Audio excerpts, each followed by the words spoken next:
Hello， 大家好，我是仙草，欢迎收看我的视频。抱歉，很久没有更新了。今天我回来继续进行本季不改地形导建。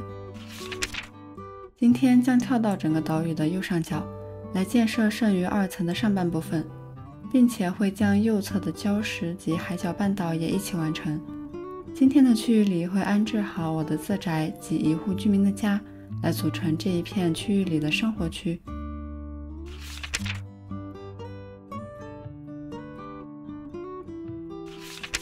这一片就是今天的区域了，连接着第17服装店区域里的桥梁。房屋和连接海角半岛的坡道我已经提前安置好了。自宅的外观选择了和麻绒屋子款式相配的样式，主要色调围绕着木色和棕色。自宅与悬崖之间我留了3至4格的空区来种树，让房屋被树林包围，更好地融入周围的环境。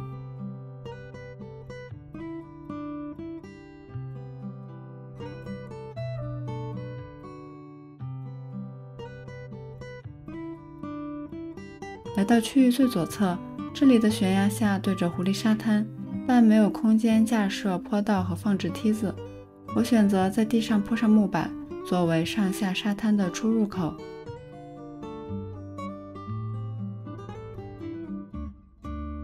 在木板两侧放上原木桩，可以作为出入口处的围栏或是扶手，强调出这个可以上下的缺口，也比较符合自然风格。在这块比较突出的河岸边，用细筒泥土地铺出横向的条状田地，以作备用。右侧的屋后种上树木，小池塘周围也种上树，让整个区域里森林的主题得以体现。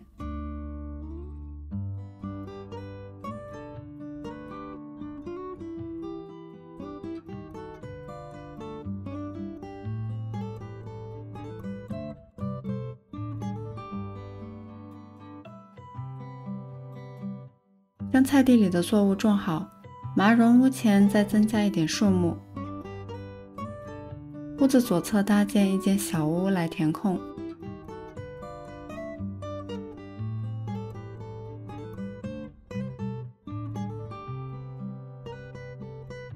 自宅屋前向左铺出一片木板区域，在此之上搭建小屋，能更显得与建筑是一个院落。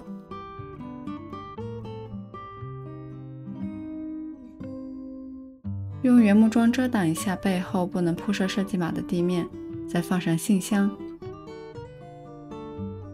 两户屋子旁的树林里都加上风车，既是作为背景的点缀，也是丰富和强调这片生活区的主题。屋子周围再加上一点栅栏，增加一点院落感。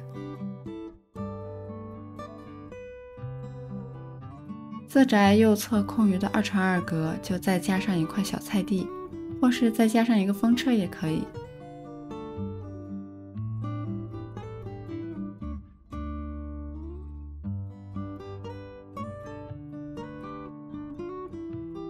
河岸边的菜地里再加上一点小家具来丰富场景。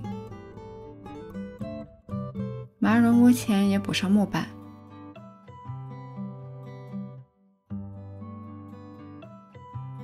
北面的悬崖边将树林再横向延伸一些，但不要全部连上。空余的边缘打上栅栏，栅栏前堆放一些草堆，和下方的菜地也属于类似的风格，也比较生活化。这边的主要场景布置好后，在中间空余的部分铺上道路。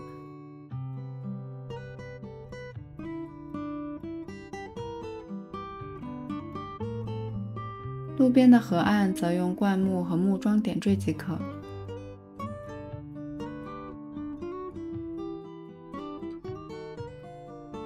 石灶厨房左侧用原木桩围出一个小小的后院，和第一期小屋旁的布置逻辑一样，院子里加上晒衣绳，增加生活氛围。继续铺设场景间的道路，泥土路作为主路，需要从这里连接自宅和马荣家。道路保持弯曲且宽度不一，会显得更加自然。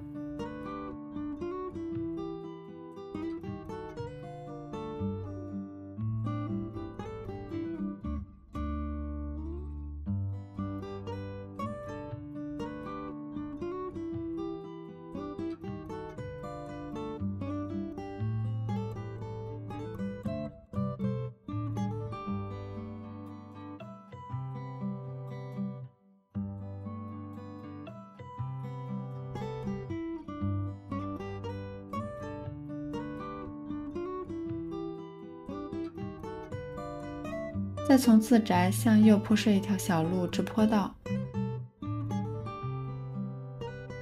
桥口这里铺上大石块路，与桥的另一侧做一个过渡。池塘右侧与悬崖之间的空区里也增加一个小屋，让池塘这边也有比较高的视线点，让场景更平衡。马荣家周围再添加一些生活小家具。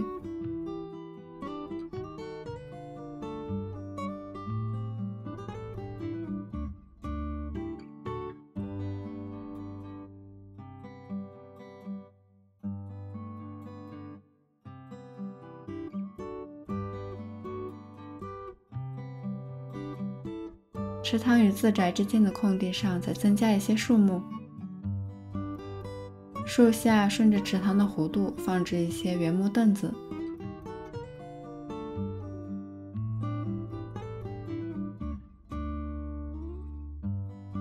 周围再添加一些花草和灌木。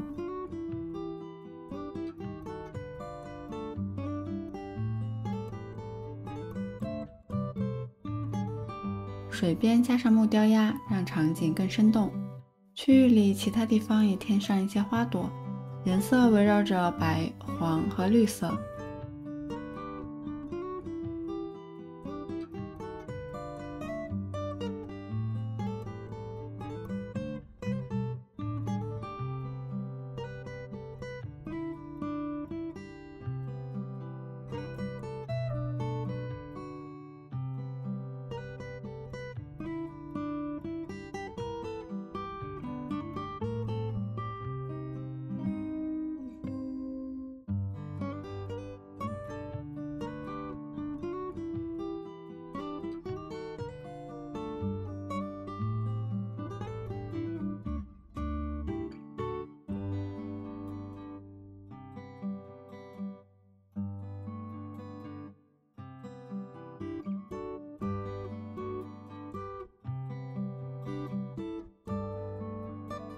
2层的部分完成后，接着是1层海角半岛和礁石沙滩的部分。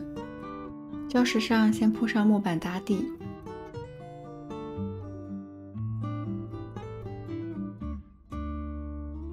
然后放上灯塔。灯塔旁用复古候车亭搭建一个小屋，生锈的铁皮更加有被海风侵蚀的感觉。向左错开一格，再用西部楼房外墙搭建一个小屋，保留岛上的自然风格。屋子旁再添置一些生活家具。沙滩上布置一块小小的菜地，让这里的海岸场景和第7期的布置方式相呼应，并且也能和刚刚2层上的主题呼应。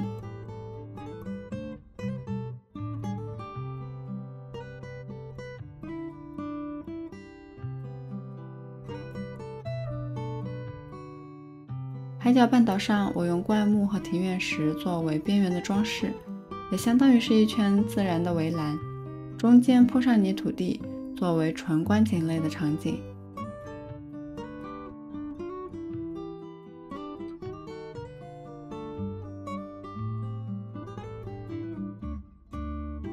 剩下的空缺都是很小的空间，所以填补一些花草、灌木、庭院石等即可。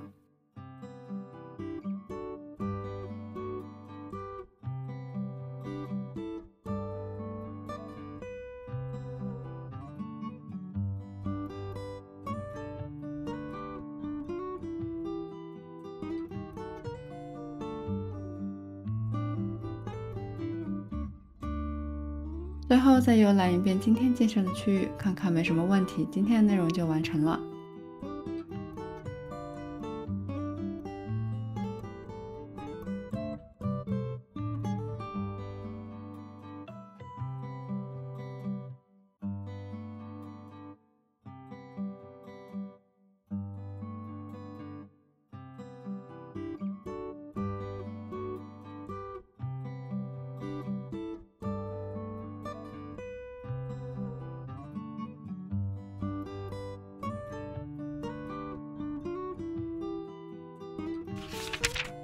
那么以上就是今天的导建内容了。今天完成了岛屿右上角的一部分2层区域及海角半岛，安置好了自宅和麻绒家。马上本季的导建就要进入尾声了，希望大家还喜欢。设计码和家具清单也放在后面了，需要的友友可以查看。喜欢我的内容的话，别忘记关注我，为视频点赞呀！感谢大家收看，我们下个视频见，拜拜。